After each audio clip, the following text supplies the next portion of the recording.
بسم اللہ الرحمن الرحیم۔ صحیح بخاری حدیث نمبر 6۔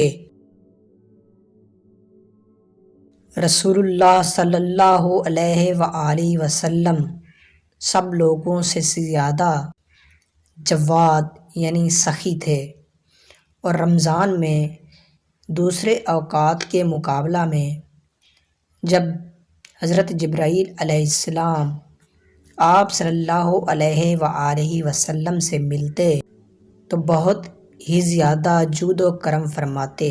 جبرائیل علیہ السلام رمضان کی ہر رات میں آپ صلی اللہ علیہ وآلہ وسلم سے ملاقات کرتے اور آپ صلی اللہ علیہ وآلہ وسلم کے ساتھ قرآن کا دورہ کرتے۔ غرض نبی کریم صلی اللہ علیہ وآلہ وسلم لوگوں کو بھلائی پہنچانے میں بارش لانے والی ہوا سے بھی زیادہ جود و کرم فرمایا کرتے تھے۔